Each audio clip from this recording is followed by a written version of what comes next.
नमस्कार दोस्तों, stock market studies में फिर से एक बार आपको बहुत-बहुत स्वागत करता हूँ। तो आज मैं फिर से आपके सामने कुछ इम्पोर्टेंस कंपनी का अपडेट शेयर करने वाला हूँ। तो इस वीडियो को पूरा लास्ट तक देखिएगा और अभी तक आपने चैनल को सब्सक्राइब नहीं किया तो ज़रूर कर लीजिएगा। सबसे पहले मैं डिस्कशन करूँगा यूनियन बैंक ऑफ इंडिया के बारे में। तो basically union bank of India के बारे में एक ही बात कहूँगा, इस कंपनी के जो ग्रोथ है फिल फिलहाल के लिए थोड़ा-सा रुक चुके हैं।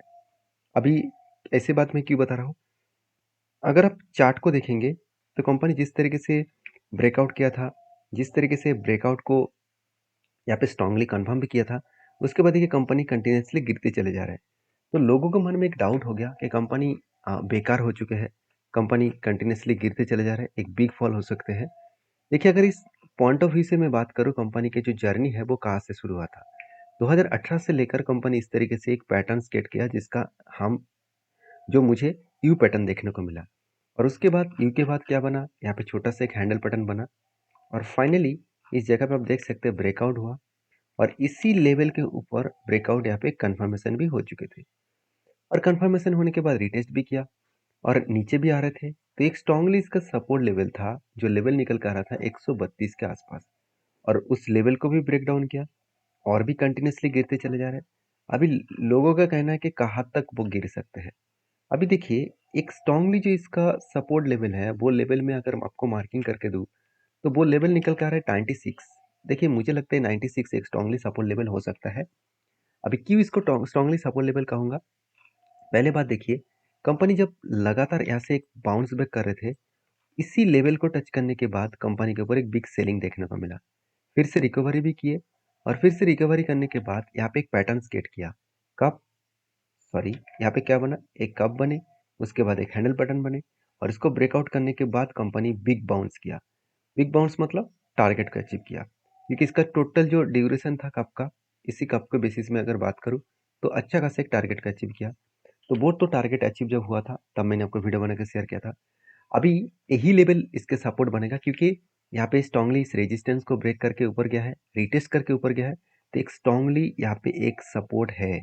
तो इसी सपोर्ट लेवल तक आ सकते हैं। तो मुझे कुछ दोस्तों ने ये भी कमेंट किया, सर आपने अगर इस कंपनी के ऊपर एंट्री लिया है तो आपका तो इस जगह से आने तक आपको तो ऑलरेडी 40% तक 36% तक लॉसेस देखने को मिलेगा। हाँ, वो लॉस लेने के मैं लिए तैयार हूँ, क्योंकि जो टारगेट निकल कर आ रहा है इस कंपनी के ऊपर, अगर मैं इस कंपनी के टारगेट पॉइंट ऑफ व्यू देखूँ तो 84% के आसपास टारगेट मिलने का चांसेस है। तो मैं इस बड़े टारगेट के लिए छोटा स्टॉप लॉस तो मुझे हैंडल करना ही पड़ेगा। ऐसे नहीं कि मुझे स्टॉप लॉस लेना है, मैं स्टॉप लॉस नहीं लेने वाला हूँ। क्यों? क्योंकि कंपनी में पोटेंशियल है, ग्रोथ है, तो मैं क्यों इसके ऊपर स्टॉप लॉस लूँ? आप खुद ही देख सकते हैं, पी रेशियो कितना है? एकदम सस्ता। आरओसी आरओई में आरओई कितना है? एकदम स्ट्रॉन्ग। इनकम ज़बरदस्त है और डेप्थ भी कंपनी बहुत ज़बरदस्त लेके रखा है। और मज़ेदार बात ये है कि कंपनी क्वार्टरली भी इस बार हाईएस्ट सेल्स जनरेट किया। उसके साथ-साथ इंटरेस्ट पेमेंट किया, एक्सपेंस को मिटाया और कंपनी का नेट प्रॉफिट 3,200 से 3,600 करोड़ बने, जो पिछले सालों की तुलना से कंपनी का ज़्यादा प्रॉफिट हुआ। उसी हिसाब से देखा है तो कंपनी की जो प्रॉफिट ग्रोथ है, सेल्स ग्रोथ है, अगर मैं टिल 2 मंथ देखूँ तो सेल्स बहुत स्ट्रॉन्ग है, प्रॉफिट ग्रोथ भी स्ट्रॉन्ग है। मैं ये नहीं कहूँगा कि पिछले लास्ट 3 ईयर्स में जो सेल्स प्रॉफिट था उससे 50% कम हो गया तो कंपनी बेकार हो गया, ऐसे नहीं कहूँगा। 39% का ग्रोथ कोई बेकार ग्रोथ नहीं है, बहुत स्ट्रॉन्ग ग्रोथ होता है। तो जो लोग इस कंपनी के ऊपर नेगेटिव सोचते हैं, उसको सोचने दीजिए। अगर आप पॉजिटिवली थिंकिंग रखते हैं तो ज़रूर आपके हिसाब से काम करिए। मैं तो इस कंपनी के ऊपर बुलिश हूँ, मेरा व्यू आपके साथ शेयर किया हूँ। आपके क्या व्यू है ज़रूर कमेंट्स करना। हाँ, मैं ज़रूर इस जगह पे इस लेवल तक आने में जब 40% का करेक्शन होगा तो मैं कुछ क्वांटिटी फिर से एडिंग करूँगा, क्योंकि मुझे लगता है इस लेवल से फिर से कंपनी बिग बाउंस करने का पोटेंशियल रख सकते हैं। तो बाकी आपकी क्या सिचुएशन है, आपकी क्या राय है, ज़रूर कमेंट्स करके बताना। नेक्स्ट जो कंपनी है उसके बारे में बात करूँ, उसका नाम है यूपीएल। देखिए यूपीएल के ऊपर फाइनली क्वार्टरली जो रिजल्ट है वो आ चुके हैं। जो आशा किया जा रहा था, क्या आशा निराशा में कन्वर्ट हो गया? चलो एक बार दिखा देता हूँ। 8,900 करोड़ के आसपास सेल्स था, वो बढ़ के 9,000 करोड़ बने। चलो सेल्स तो ठीक हुआ ईयर ऑफ ईयर बेसिस में, मगर क्वार्टर्स को बीट नहीं कर पाए। अच्छी बात ये है कि कंपनी की एक्सपेंस करने के बाद कंपनी का नेट प्रॉफिट जो है वो, सॉरी, जो ऑपरेटिंग प्रॉफिट है वो 1200 से लेकर फिर से 1000 करोड़ हो चुके हैं। जो बीच में 67 करोड़ तक प्रॉफिट हो गया था, उसको रिकवरी करने के बाद कंपनी इस बार अच्छा खासा प्रॉफिट किया। तो ऑपरेटिंग प्रॉफिट मार्जिन जो 14% था, इस बार 12% हो चुका है। मतलब कंपनी का बिजनेस अभी भी ठीक ठाक ही चल रहा है। तो दिक्कत कहाँ पे हुआ, जिसके चलते कंपनी के ऊपर एक बिग लॉसेस देखने को मिला। जो पिछले बार का जो लॉसेस था, उससे भी ज़्यादा लॉसेस हुआ और पिछले सालों के प्रॉफिट से भी कंपनी का लॉसेस देखने को मिला। तो इसके पीछे एक ही रीज़न है, वो है कंपनी का इंटरेस्ट। क्योंकि कंपनी ज़्यादा से ज़्यादा कर्जा लेके रखा है। अगर देखा जाए तो कंपनी इस बार भी हाईएस्ट कर्जा उठाया। तो मन में एक डाउट तो होता ही है कि इतना ज़्यादा कर्जा ले रहा है तो कंपनी क्या पेमेंट नहीं कर रहा है? चलो वो भी आपको दिखाता हूँ। क्या सही में कंपनी पेमेंट किया कि नहीं किया? अगर इस डेटा को देखेंगे तो आपको सारे चीज़ क्लियर हो जाएगा। प्रॉफिट फ्रॉम बोरिंग्स मतलब कंपनी ने कर्जा इस बार लिया 6000 करोड़ का। मगर कंपनी पिछली बार जो 11000 करोड़ का कर्जा लिया था, उसको 10,000 करोड़ का पेमेंट कर भी दिया। और इस बार जो 6000 करोड़ का जो कर्जा लिया, उससे 1000 करोड़ का पेमेंट किया। मतलब कर्जा अभी पेमेंट नहीं किया गया। फाइनली कर्जा अभी तक फाइनली फुलफिल के हिसाब से पेमेंट नहीं किया गया। तो मुझे लगता है थोड़ा सा यहाँ पे टाइम लग सकते हैं कंपनी को सर्वाइवल होने के लिए, क्योंकि ईपीएल कोई बेकार कंपनी तो है नहीं। कंपनी केमिकल सेक्टर से बिलोंग करते हैं और कंपनी का जो बिजनेस है वो एग्रो केमिकल्स के ऊपर है। तो डिमांड जो केमिकल कंपनी के ऊपर कम है, उसको रिकवरी होने में टाइम लगेगा। तो आप कहेंगे सर एग्रो केमिकल्स के ऊपर उतना तो खराबी नहीं है, सारे कंपनी तो अच्छा परफॉर्मेंस कर रहा है। तो इसमें क्या ऐसे हो गया कि जिसके चलते कंपनी में लगातार लॉसेस देखने को मिल रहा है? तो अगर मैं इस कंपनी के एक बार डिटेल्स के बारे में बात करूँ तो आप खुद ही पता चलेगा। देखिए, कंपनी अगर इंडिया में ज़्यादा प्रोडक्ट को बेचता तो कंपनी में ऐसे दिक्कत नहीं आता है। जैसे आप देखेंगे तो कंपनी लैटिन अमेरिका में, साउथ ऑफ एशिया में सबसे ज़्यादा प्रोडक्ट को सेल्स कर रहा है। एशियन पैसिफिक के ऊपर, साथ ही साथ ऑस्ट्रेलिया में अच्छा खासा सेल कर रहा है। उसके साथ अदर्स कंट्री में और नॉर्थ अमेरिका में। मतलब ओवरऑल इंडिया को छोड़कर, मतलब इंडिया में जिस तरीके से सेल्स किया जा रहा है, उससे कई गुना ज़्यादा सेल बाहर की कंट्रीज में कर रहा है। तो जिसकी डायरेक्टली इफेक्ट इस कंपनी के ऊपर पड़ा। तो आप कहेंगे सर बाहर बाहर की कंट्रीज के सेल कर रहे हैं तो अच्छी बात होगा ना? ऐसे बिल्कुल नहीं। आपको पहले समझना पड़ेगा कि जो प्रोडक्ट है, उसका डिमांड अभी कितना है। देखिए, ग्लोबली मार्केट में थोड़ा सा डिमांड कम है, जिसके चलते कंपनी के ऊपर प्रेशराइज बनता हुआ देखने को मिले। तो अभी इस कंपनी के ऊपर जो टेक्निकली चार्ट पैटर्न्स बना है, तो मैं पहले भी डिस्कशन कर चुका हूँ। कंपनी जिस तरीके से करेक्शन का माहौल में है, जिस तरीके से इसका सेलिंग प्रेशर अभी भी कंटिन्यू है।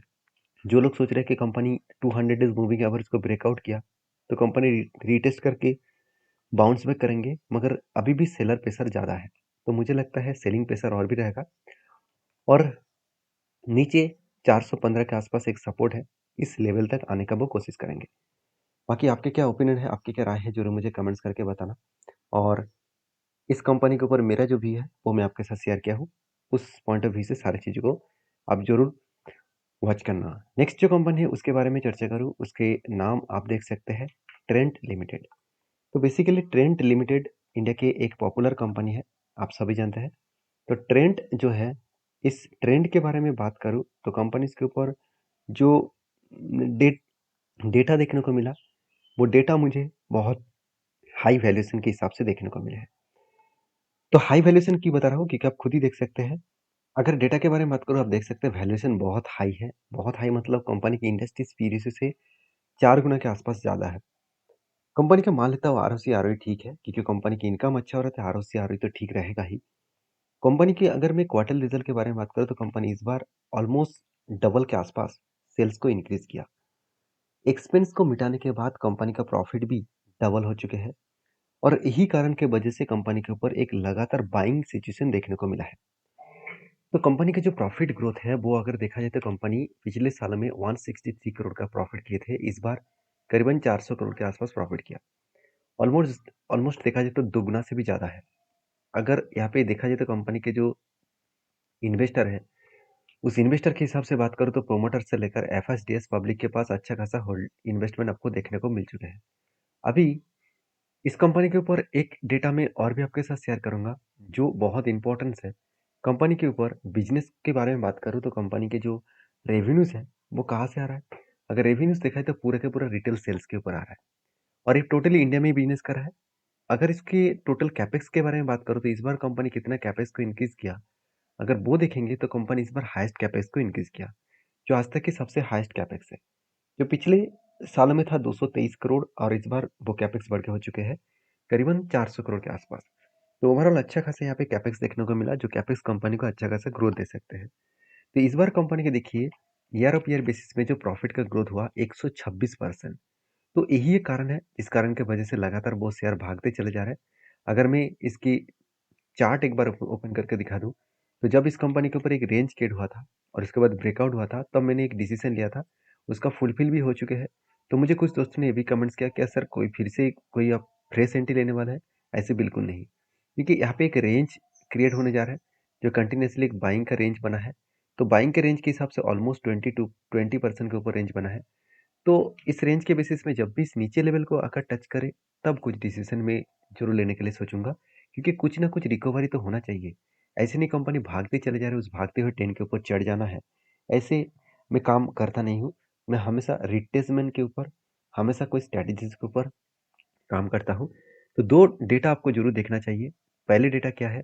अगर डेटा इसके हिसाब से बात करूँ, तो एक बड़े इंस्टीट्यूशन जिसका नाम आप देखेंगे तो एक्सिस सिक्योरिटीज, उन्होंने क्या कहा, इस कंपनी को 4,800 से लेकर 7,000 तक इसका टारगेट रखा, मतलब 7,000 तक प्राइस के रेंज में इसका टारगेट रखा।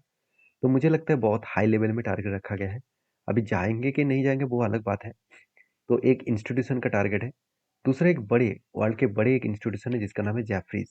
तो उन्होंने अभी इस कंपनी के ऊपर एक डाउनग्रेड रेटिंग दिया। उनका कहना है कि 5,700 से लेकर 4,150 तक लेवल तक आने का चांसेस है। अगर 4,150 लेवल तक आए तो एक अच्छा खासा करेक्शन होता हुआ देखने को मिले। तो उन्होंने पहली बात कहा है कि 5,750 तक आएगा। तो 5,750 के मतलब है कुछ इस तरीके से लेवल्स में आपको देखने को मिलेगा। तो मुझे लगता है जो लेवल्स मैं आपके साथ शेयर किया हूँ, वही लेवल को टच करने के लिए एक बार जरूर मतलब रीसेलिंग हो सकते हैं। तो बाकी देखा जाएगा क्या होने वाला है। तो मेरा व्यू आपके साथ शेयर किया हूँ। आपके क्या व्यू है जरूर मुझे कमेंट्स करना, और ये सारे वीडियोस एजुकेशन पर्पस में है। बाई सेल का रिकमेंडेशन कभी भी मत समझना। तो नेक्स्ट जो कंपनी है उसके बारे में बात करूँ, उसका नाम है वॉलपर न्यूट्रिशंस लिमिटेड। तो वॉलपर न्यूट्रिशंस लिमिटेड जो एक 61 करोड़ का कंपनी है, चार्ट में बहुत ज़्यादा वोलेटिलिटी है, और कंपनी का बैलेंस शीट में बोनस का अपडेट है।